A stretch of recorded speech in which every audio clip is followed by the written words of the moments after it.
Okay, welcome to the APTA Player Profile Series. This is the part of the Road to the Tennis channel, which will be on June 21st at 10 p.m. And today we're joined by the 2020 national runner-ups and the 2017 national champions, Annika Cooper and Flor Hanisch. Welcome to the show, guys.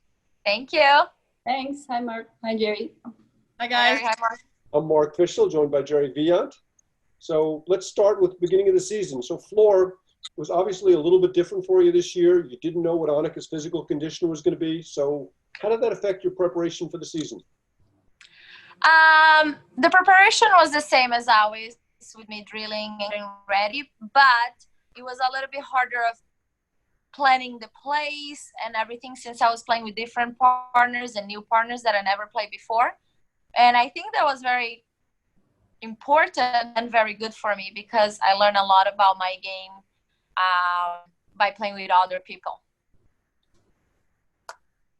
Annika, talk to us about your practice routine. I mean, I know you're injured, but just, in general, what does your practice routine look like?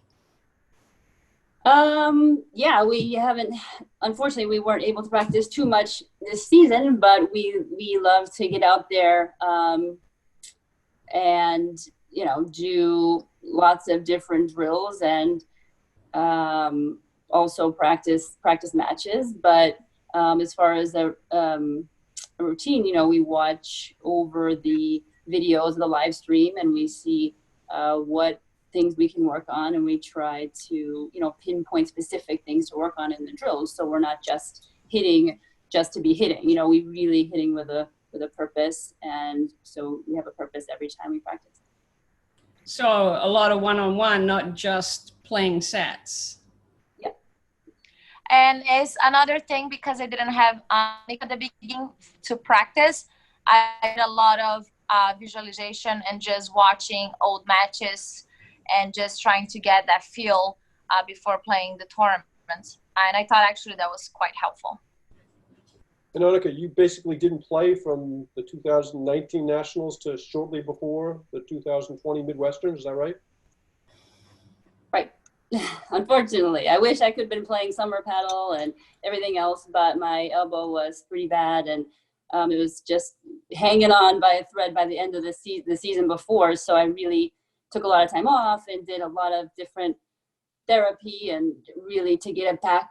So I didn't want to come back too early. That's why I didn't play the fall tournaments. But like Flor said, it was kind of, it can be advantage for her to be able to still play with different players. And, so that was fine. And I was watching and still, keeping track and trying to learn as I watched. And, to really, I didn't want to come back too soon. So January I came back, I was super nervous because I hadn't been on the court. I think I was more nervous playing first round of Midwesterns than, at Nationals. But, after we started to play more and more matches to get more comfortable and get back into it. And even with all that, you still almost won the Midwesterns. I know. That last match point that I missed, that haunts me more than any points from Nationals finals. So, it's those moments where it comes down to, tiebreaker in the third, and those are the moments, that you remember, and I, look back on, and those are the things we take into practice, and, what can we do to make that happen next time? And let's go back just a little bit. Annika, you were a finalist in the National 2008 with Laura Berendt. How do you think your game has changed since then? It's hard to even remember. I mean, they didn't have live stream, way back then. We just got out there, we were, friends, and we kind of played willy-nilly, and we didn't have too much purpose, but we didn't, there wasn't we didn't have instruction, we didn't take lessons. I think there's a lot more of that going on. You guys were the ultimate happy to hit. Yeah, we were happy to hit, happy to be playing, and it was fun. But I think, I don't know, a lot of people, everybody has to start out that way, right? I mean, nobody comes out there with all, lessons, and then suddenly, and everybody gets out there, plays tournaments, and then finds their way. And I think that's why teams surprise the top teams, and perhaps a little bit this year, with Macy and Marcella. We know Marcella a little better, but with Macy, we didn't know what to expect from her too much. We've only seen her play a little bit. And so when someone comes out and they're just hitting the balls where you don't know where they're going to go. It's tough. It is surprising. So we had some success that season, I think, just confusing people that way. And for 2016, 2017, that was the first season that you guys got together and you won the Nationals in Philly. So tell us what you remember about that tournament and why do you think you were so successful right off that bat? I mean, you obviously have great team chemistry. That was clear from the beginning. There was a couple things. One is what Annika just said. I think a lot of people didn't know how we played. We had a lot of that deep into the feet and bleeds, which was a big surprise for a lot of players. We had a very good coach who helped us a lot, trying to learn the game instead of being just happy to hit, trying to play smart. And I remember it was a great tournament. We were losing, I think, 6 love or 6-3 love on the quarterfinals. No, that's not the quarterfinals. On the round 16 against Carrie Del Monaco and Jessica, and we came back. And after that, just things start clicking better and better, and we start seeing the court in a different way as the tournament went on. And I think one of the biggest things is that a lot of people didn't know how we play, so it helped us a lot. Now, that was your first year playing together, and you didn't even play the full season. Now, which was completely the opposite. The last 3 years, I mean, you guys have been the team to beat going into nationals, I would say, the last 3 seasons. Number one in the country, I think, 2 of those years. How does that impact you in terms of your preparation and your thought process, being the hunted versus being the unknowns when you won? Annika?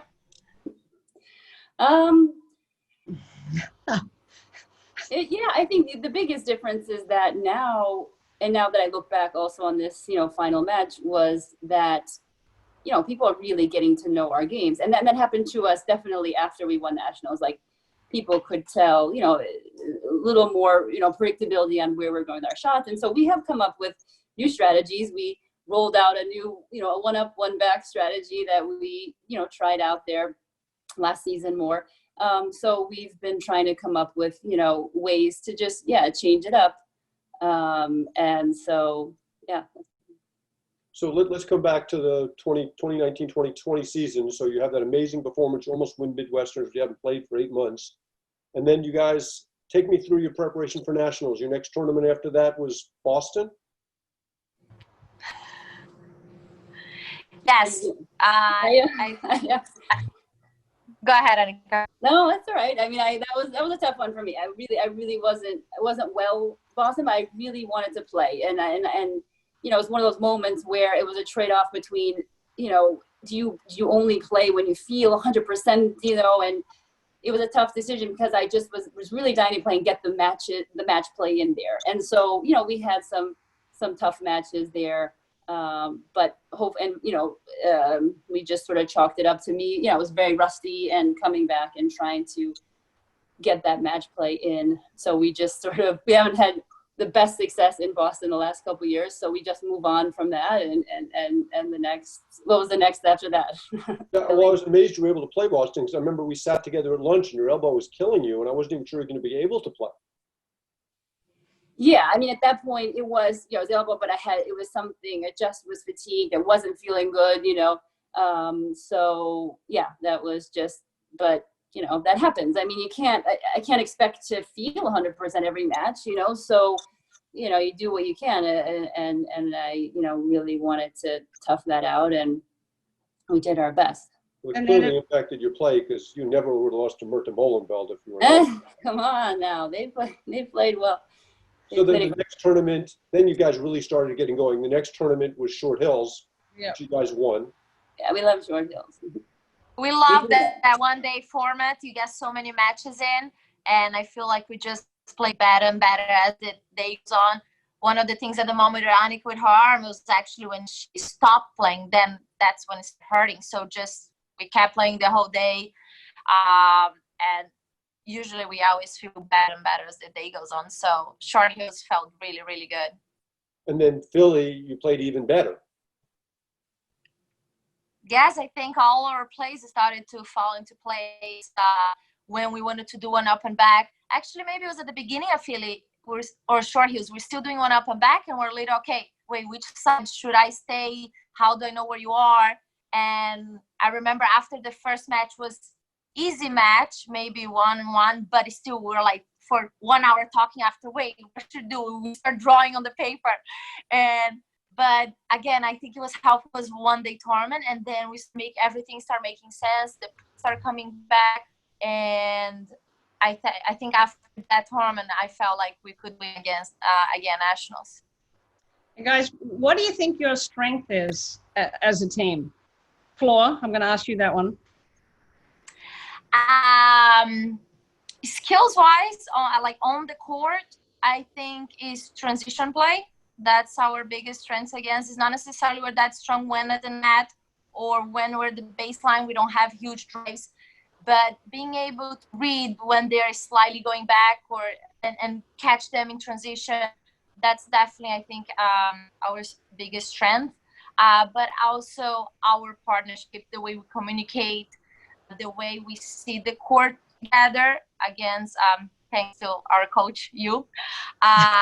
We see it the same way, and we're, for the most part, we're on the same page when we're making the plays and planning the matches or our strategy. And I think that's a big strength of ours. And as you keep working on your game, Annika, how important do you think it is to play both sides of the court?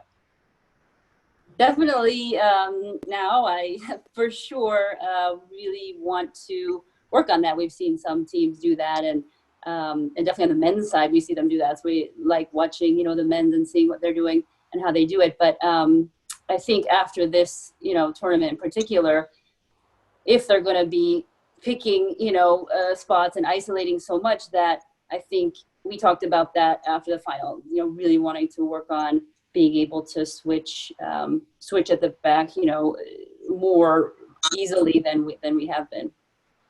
So let's talk about the nationals themselves. You come in, you're feeling confident, you're the #1 seeds. How was your preparation coming into the tournament? I think for the most part, we watch a lot of matches. We do a lot of one-on-one on specific drills. At the Midwesterns, they were picking a lot in the middle on Annika's forehand. So we started practicing a lot of that. So we knew they were going to pick on the middle. We focused on that, where to go with each shot, where should they go. And then we always do our thing, like get there on our early warm-up, all of our shots, and just believe on our plays or our strategy and stick with it. And as the tournament evolved, you guys played very well throughout. I mean, you really weren't pressed at all until the final. I think you lost like 8 games total. I know you got a default along the way, but yeah, like Mark said, you really. Did that help you? Did it hurt you? How do you feel about that, Annika? I don't think it hurt us because we were completely, you know, prepared for that match. And I think, you know, at that point we had, you know, the tournaments before, and I think we were both feeling really confident in our games and how much we had prepared and practiced. And, you know, having that extra match, you know, maybe it helps a little bit, but I don't think that it was a disadvantage. I mean, we were just as confident. You know, we had played that team before. We had played all the teams, I think, and that's what I had in my head, that we had played all these teams before and have, you know, beaten all these teams at one point, you know, or another. And so it really didn't affect me. You know, we just kept going. Okay, so you played Macy and Marcella in Philly. In the finals. Yeah. Tournament before. So did anything in particular surprise you, that they did anything differently in the final than what you'd seen in Philly? Yeah, I think so. I mean, I think that they were much more disciplined than they were. You know, if it's a game of errors, and they were making more errors quicker in Philly, and you know, and to both sides, we weren't, you know, as we didn't have as much of a set strategy against them the first time we played, since we hadn't, you know, played them, but we were playing our own game sort of, and that was working for us. So then, you know, when it was the final and we were sort of back and forth there, I think it was surprising that they were able to, you know, hold their composure and play as well as they did. You know, I think I was surprised. I agree. They play extremely well. Going back to Mark's question, I did not think that the fact that we won the other matches easily changed anything. We were very confident going to the finals, and I think we play exactly the same way we played the last 2-3 tournaments that we won. They were just extremely solid. And I actually, as soon as the next week after the tournament, I went back to watch the nationals and also the one that we won. I was like, did we do something different? And no, that same tournament at Philly was, the points were very close, a lot of good games. We just were able to win the key points because they made it a couple of mistakes. Well, in the finals, I think they faulted 2 times, maybe 3, barely missed returns. I think they just outplayed us. Or was there a moment in the final that you look back on that you wish you changed your strategy and done something differently, or did you do that at the time? Looking back, yes. I did not see at the time. The strategy was to go a little bit more at Marcella, since she wouldn't hurt us as much. We knew she was very solid.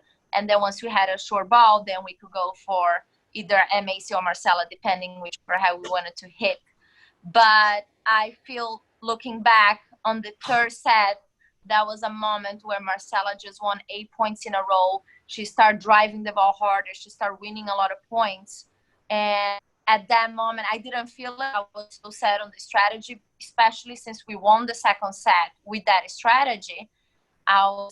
If you work on the second set, it's going to work on the third. It's just us. We shouldn't be missing certain points. But looking back now, I think we should have changed. We should have gone to Macy a little bit more. And even though she might be more aggressive, I think she also could have made more errors. Talking about Macy, it's never easy to play the hometown pro. And you could feel, were you aware of the excitement that was building through the tournament, through their quarterfinal and their semifinal match, as the crowd, you know, got bigger and they were excited? I mean, I thought you handled it very well, but were you aware of it going into the match? Did you talk about, you know, that difference going into a final when you've got the assistant pro and all her club members there? It was crazy. I was like, I really tried. We did not talk about it before. And we just went in and we're so focused on we were so confident. And I think I tried to see the positive, and I was like, wow, I always won this in tennis and I never got something like this big. And it was very exciting. And I think I was so in the zone that I did not realize that, looking back into the match later on streaming, we hit some amazing shots and it was quiet. And I was like, wow, I didn't notice that. It was that everybody was asking us at the end, was it a big reason? Do you think it affected you guys a lot? But no, during the match, it didn't, not for me. Annika? Yeah, I think, well, we had a little taste of it. I think it was the quarterfinals, the round of 16. We played a player who's a member at the Country Club Darien, and we played on the upper courts. And I just remember thinking, because I could see the little crowd gathering, you know, behind the court, and I was like, okay, let's not lose a point, because, you know, just a little extra motivation to not let them, you know, cheer. So you know, for me, it's motivating. I had a lot of that experience playing at UCLA, and we had, you know, some crowds, and we played at Stanford, and we played these teams, USC, where they had the marching band come in and they're playing behind your, you know, head when you're serving. And, you know, so I had a lot of that experience that I could take from playing with distractions and things like that. And I think that's what's fun about paddle. I mean, it's like you could hear a pin drop when the point is going on, of course, and everyone's cheering, you know, after, but I don't mind that environment, you know.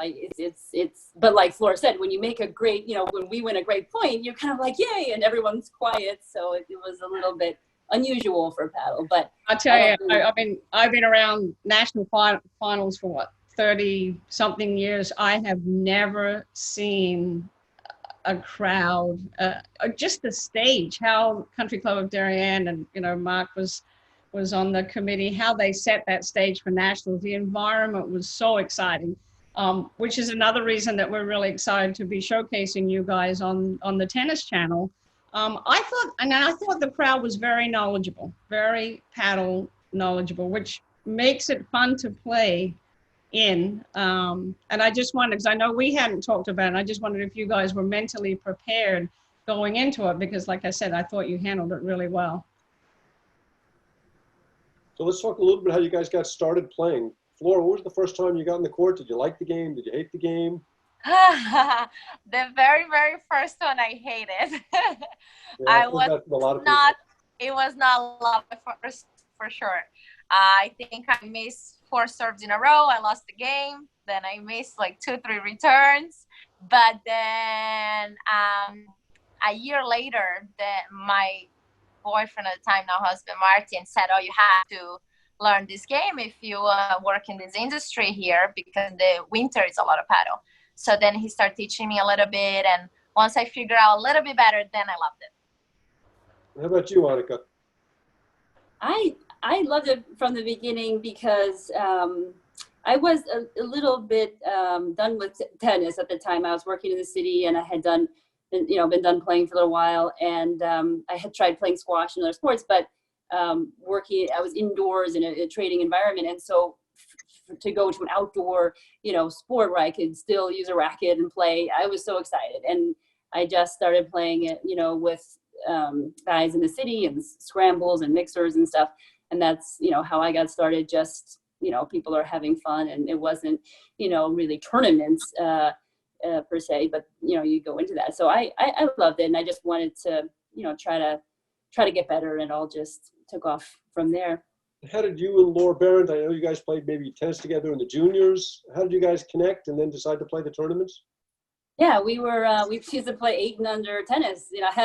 I should give you guys an old photo of us together. I was looking back now that we're all in quarantine looking at the old photos, but yeah, she and I played 8 and under, 10 and under tennis. We were battling in the Chicagoland area. And so when I was, looking to play and come out to Chicago, where my parents still are, we were just set up to play, and we said, who wants to play, do us an ad. And she wasn't playing too much tournaments, but I think, she was happy to play with somebody she knew. And, we just had a good connection, and so that was fun. And then when I stopped playing after that one season, because I had babies, and then when I came back after like 8 years, and she had babies, and so we never could reconnect, but then it was fine, and now we play against each other, and it's all fun. We all kind of we all have a good time together.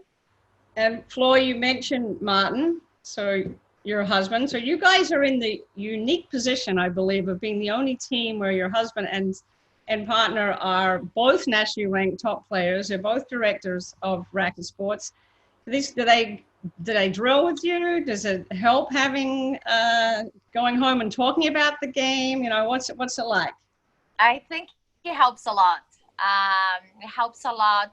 One, yes, the drilling part. If I really need something, I was like, please, let's go. This is not working. He'll go out with me. We'll find a court and we'll drill it. And it's nice also because we understand each other with the weekends, traveling a lot during the weekends. Maybe be a little harder if your partner doesn't play. But we are trying together. And once I lost, we understand also we're upset. We lost, how big deal it is. When we lost the finals, nationals, he came with 2 glasses of wine already, ready to go. So he totally get it.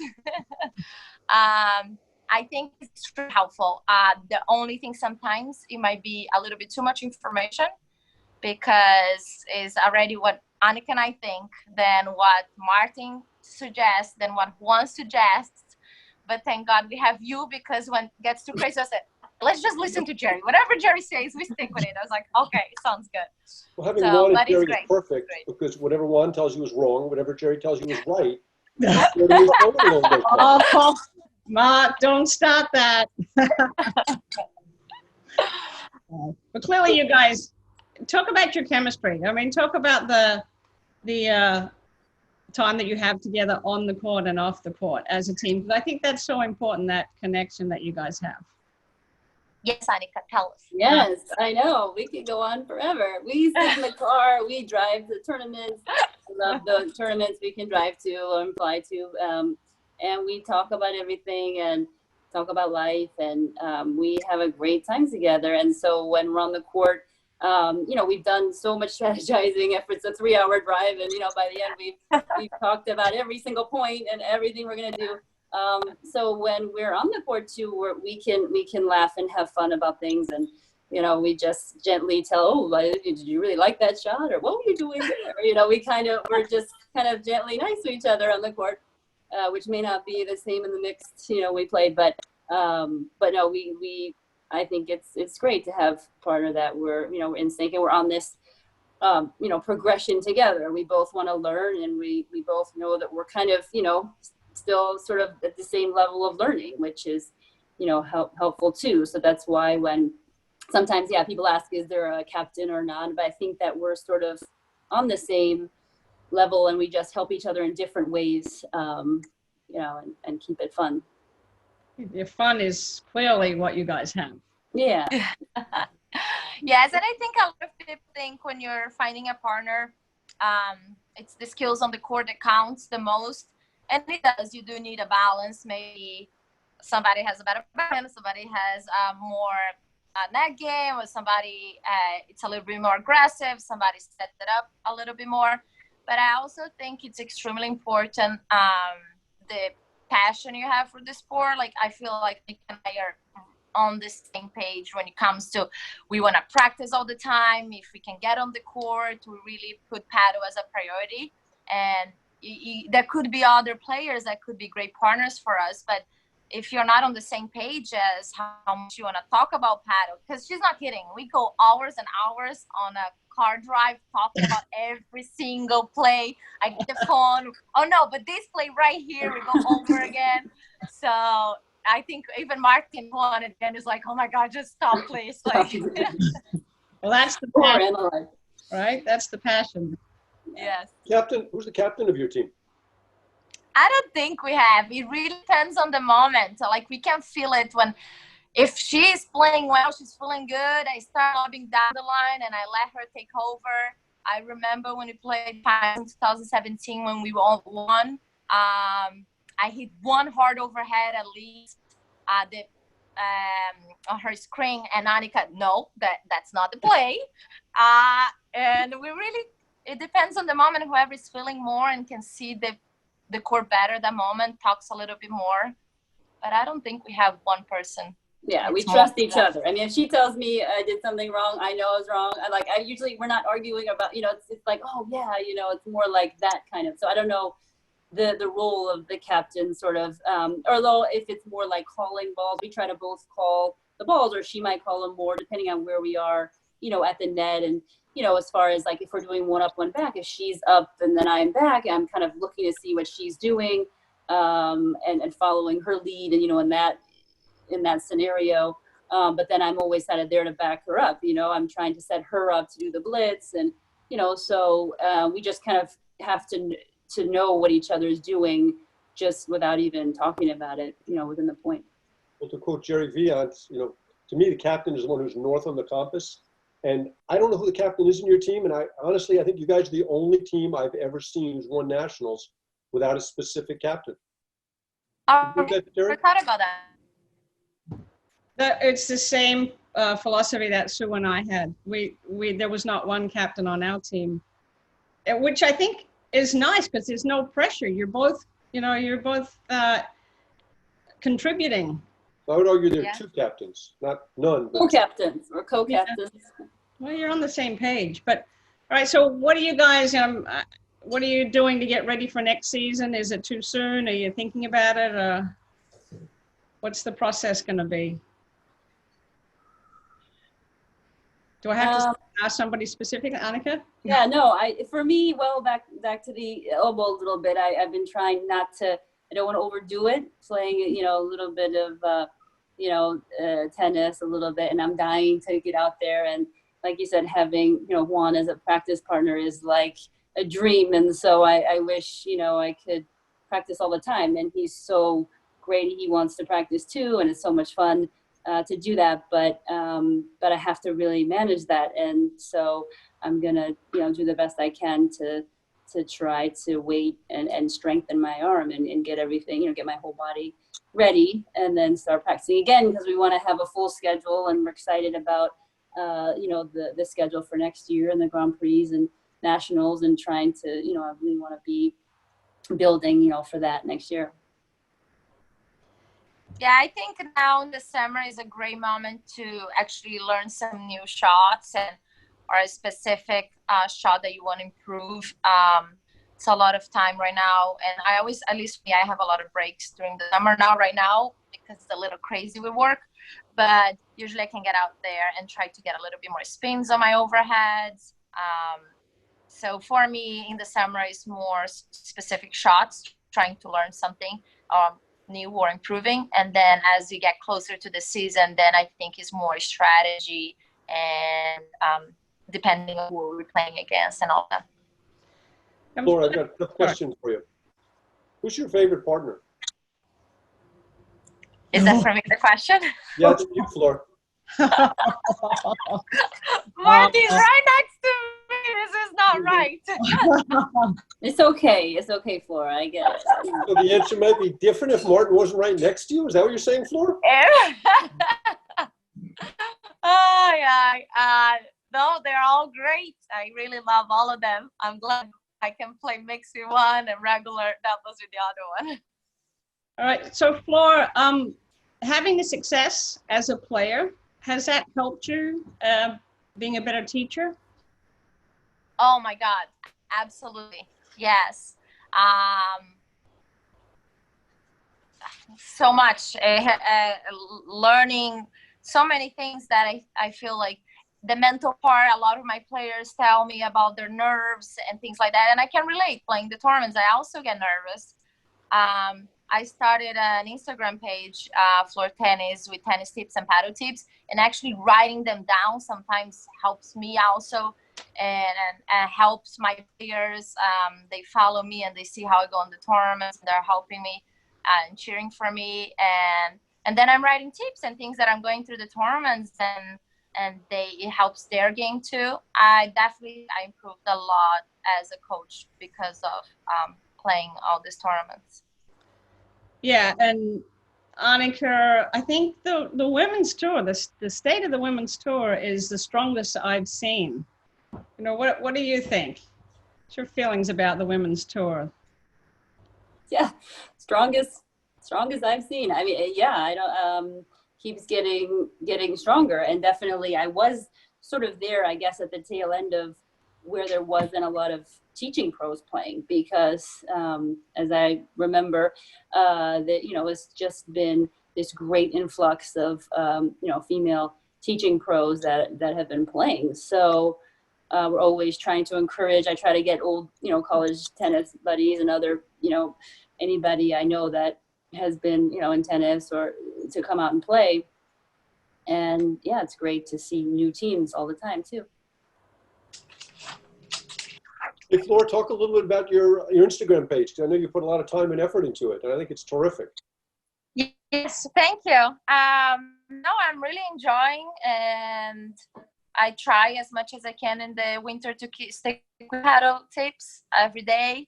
I hear a lot of good feedback from my own lessons, because it's funny, a lot of times I tell them something on the paddle court, and they're okay. And then I write it on my Instagram and like, oh my God, that was so helpful. I was like, wait, I told you this for the whole year. But I think when somebody's sitting on their home and calm and reading, it might be easier to understand. Why they're in the middle of the clinic and the point, it might be a little bit harder. So it helped me a lot that way. And actually, I'm hoping maybe one day to make a business out of it.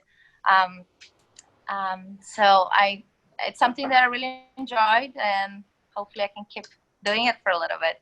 So if somebody wants to follow you on Instagram, for someone who's not particularly IG savvy, where do they find you?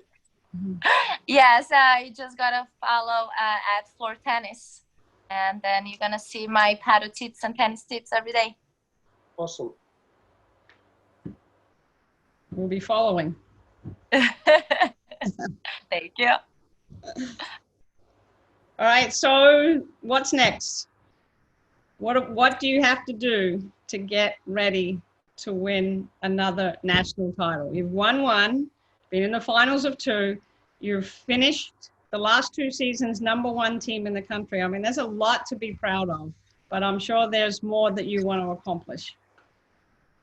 I think there is so much still that we can improve. We're level 2, and there is so many shots and so many things. We're finally, just this year, I think we really start seeing the court